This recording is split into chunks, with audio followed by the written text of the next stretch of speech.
Jazz time. Okay. Yeah, I could probably do all of this, But I tried anyway.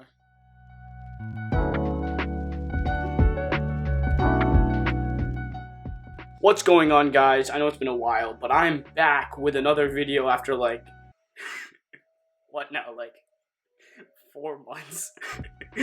Okay, but yeah, for real now, I'm back, and today we're gonna be talking about jazz harmony.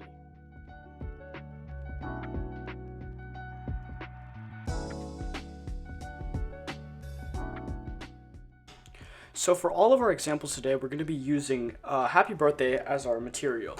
Now, a quick side note here, there are many more levels or topics in jazz harmony that are a bit more complicated than what I'm going to be talking about in this video, and if you are interested in any of that, I highly recommend you go and do some research. It's kind of difficult, but if you get a good grasp of what I'm talking about here, it shouldn't be that difficult, and if you're interested, go check that out. But before we get into that, I just wanted to ask a simple question, and that is, what really is harmony?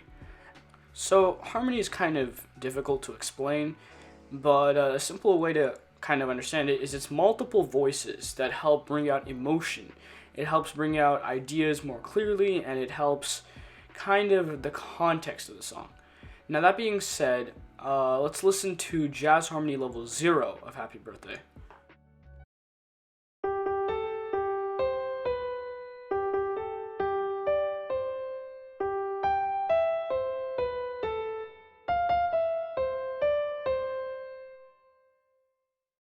Okay, so no doubt that wasn't complicated whatsoever. That was literally just the melody of Happy Birthday. So technically speaking, it has zero harmony. As I described, harmony by definition means multiple voices, not just one. So as we see here, all you're seeing is a single voice moving through its motions. Now, if we were to move on to the next level, you're going to have a little bit more complexity, but really nothing big. And we'll get to that right now. Jazz Harmony, Level 1.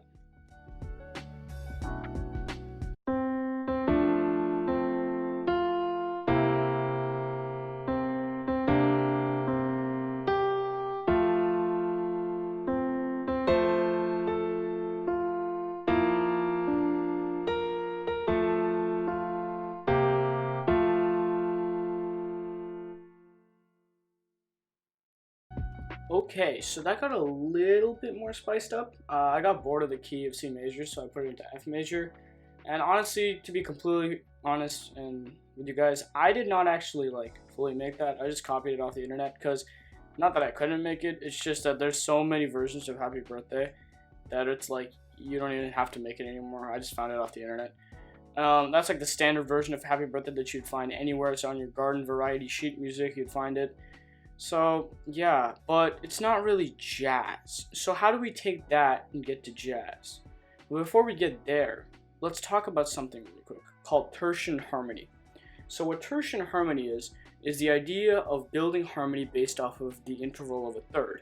If you number off a scale, let's say in 1, 2, 3, 4, 5, 6, 7, you would have the one chord, which is the 1 major 7, that is built upon thirds. And that idea can be better showcased in none other than jazz music. So, what can we do with this knowledge? Well, Jazz Harmony Level 2.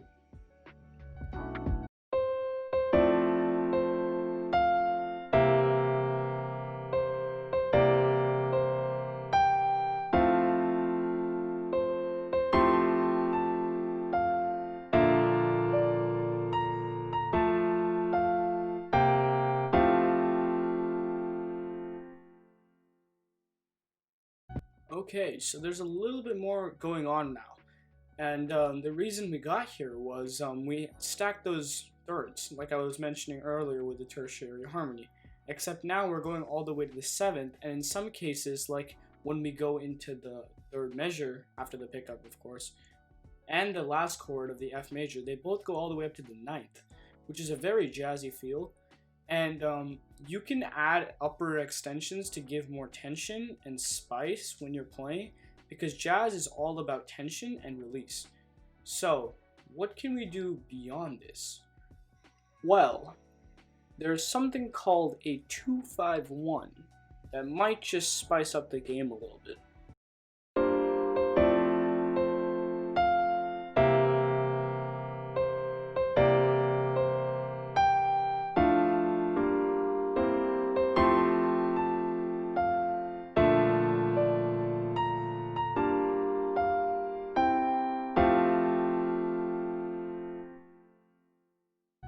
Okay, so now you can kind of see that jazzy vibe, especially when we get to the 251. And what the 251 is basically, remember how when we were going over the scale numbering idea, if you take the 2 minor 7 to the 5 dominant 7 to the 1 major 7 of any key, it kind of resolves nicely. And you can just add upper extensions in that tertiary harmony to make it sound good. So, that idea brings us to get that tension and release in a very compact package. So that's what jazz is really about.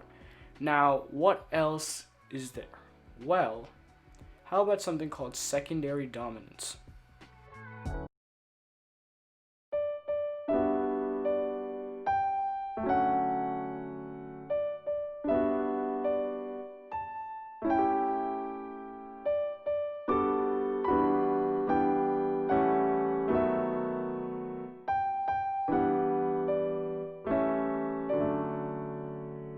So we got some more spice here, and the reason we got that spice is, for one, well, we changed the key to D major, and we got a little bit more rhythm complexity, but the most important part is secondary dominance.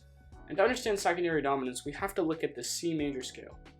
So remember how in the 251 we take the D, the G, and the C, which is the second, the fifth, and the first note of the C major scale.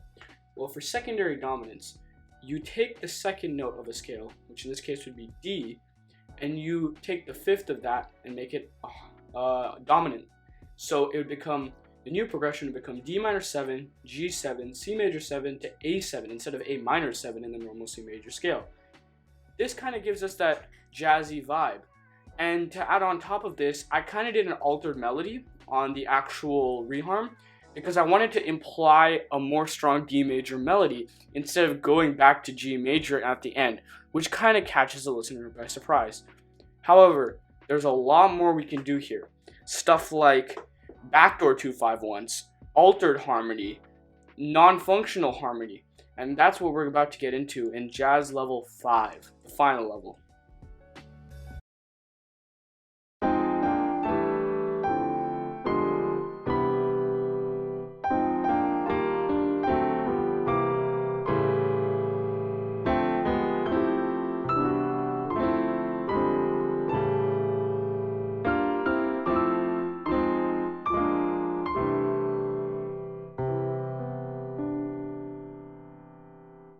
Okay, so a lot of stuff just happened there, but to understand what's going on, we have to understand what a backdoor 251 is.